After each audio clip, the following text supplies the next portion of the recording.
public transport to go to school?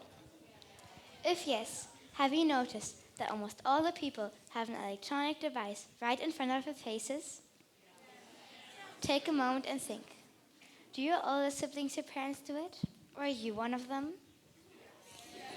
Some people think texting or calling are the only modern ways of communicating. Communication has different ways, like sending letters or just meeting somewhere. These are choices that many people don't think about, even though they are the healthiest ones. Too much screen time can have bad impacts, such as eye damage, sleeping bad, addiction, and thinking not being good enough. Instead of spending time on phones, they could play some games or enjoy some fresh air. We personally try our best to also not use screens to communicate. For example, we refused to send a video about ourselves to send it to Mr. Carter. Instead, we wrote a letter. We are also going to send a package to our friend that moved to New Zealand. These are things that you can do in your everyday life without much effort. You might think that the tools for a letter are too expensive and it's not worth it. We think it is worth because when we get a letter, we're always happy to see what other people do for us. So believe us, it is.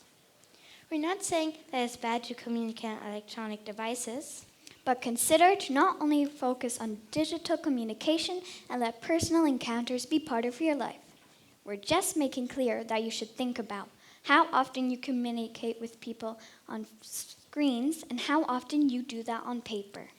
If you send an email on your phone and you want to write the word you can just write YO, and at the top of the keyboard, this stands the whole word written. But if you write a letter instead, you have to write the whole word and can practice your handwriting and spelling skills. If you want to put your own post-it on the letter, you can choose what picture it has. Here's some tips for reducing your screen time. Put a time limit on your phone. Try to go outside as much as possible. Instead of staying inside for lunches, you can ask your friends to eat together and try to talk as much as you can with your friends. We also have had the experience of going to the bathroom and finding a group of older students looking at their phones. In our SET class, people communicate on computers, so that they're sitting right next to each other. Another experience we had on writing our TEDx is that we did not use an electronic device to write it on.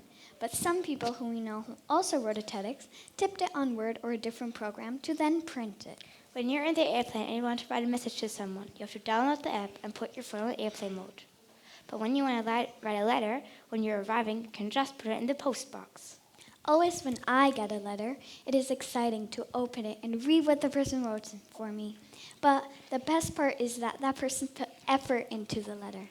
When I read the letter I got, it is like I hear the voice of the person, and it feels like they're right next to me. When you get a letter, when you get a message, it's not like in a letter where you can see and feel it in real life. We hope we could change your minds about how to communicate with your friends or family members. This week, get a piece of paper to write a nice letter to someone special. We also wrote some letters that we would like to share with some of you. Do better. Write a letter.